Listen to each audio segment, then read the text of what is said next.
Chers amis de l'espace coaching Dépassons nos limites, bonsoir à chacun et à tous. Chers privilégiés de Dieu, je suis très content de partager cet espace de coaching avec vous.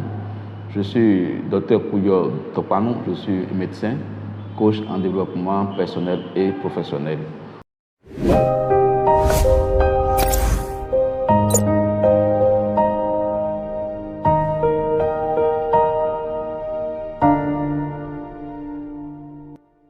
Aujourd'hui, nous allons retourner au boulot pour discuter d'un thème concernant le travail, concernant notre boulot.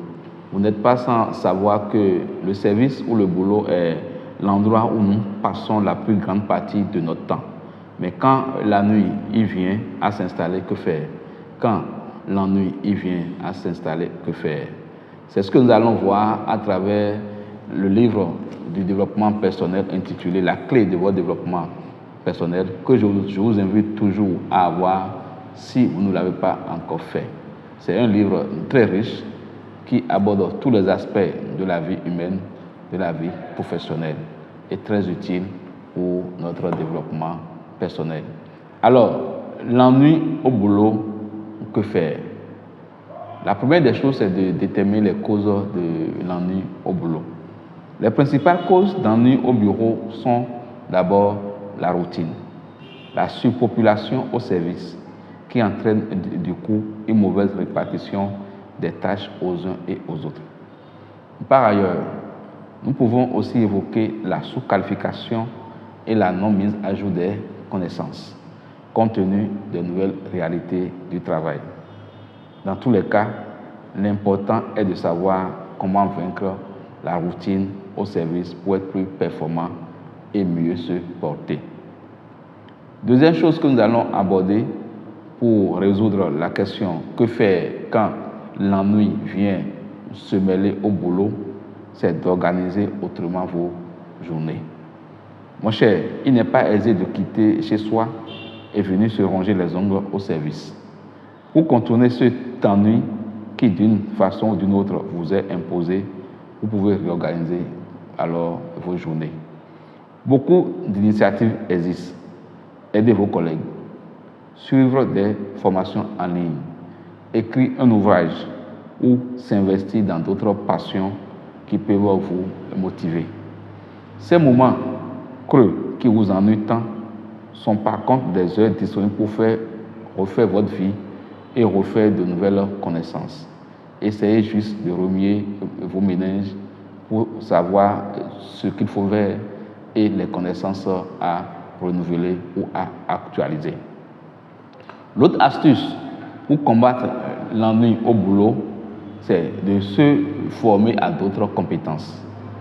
Mon cher, puisque tu reconnais qu'il est nuisible à ta santé et à ta profession de rester oisif au service, alors trouve-toi de nouvelles compétences à développer. Surtout, ne t'abonne point aux jeux sur ordinateur.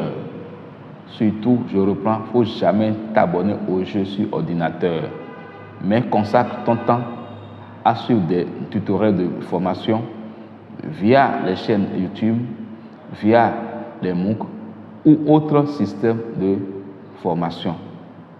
Nous avons déjà vu des gens rester en prison et écrire beaucoup de romans. Alors, mon cher ami, cherche de nouvelles compétences à travers l'Internet et prépare-toi pour saisir d'autres opportunités. La troisième astuce pour se libérer de l'ennui au bureau, c'est de discuter avec votre hiérarchie de ces sous-occupations professionnelles. Pour une meilleure organisation du service avec une forte potentialisation, il est utile de discuter avec votre hiérarchie des différentes causes d'ennui que vous vivez. Ceci vous donne l'avantage de voir plus large les causes du problème et de lui trouver des solutions holistiques et durables qui profitent à tous. Enfin, prendre du temps de repos.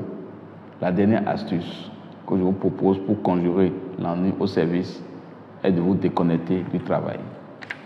Prenez un congé, partez en vacances et adonnez-vous à votre passion.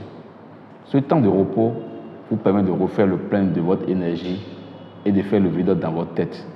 Le service est le lieu d'épanouissement par excellence. Alors, faisons de cet endroit la meilleure source possible de bien-être et de bonne santé. Vous êtes sur l'espace coaching Dépassons nos limites, le coaching de l'action, l'espace d'agir, l'espace où nous croyons que Dieu est action et Dieu bénit tout ce qui est action. Et pour changer le monde autour de nous, passons forcément à l'action, agissons. Vous avez aimé cette capsule, vous avez aimé le contenu, partagez-le pour accompagner les vôtres, votre réseau à sortir de l'ignorance. La connaissance est la seule chose qu'on partage sans s'en appauvrir. Disons à la semaine prochaine pour une nouvelle communication.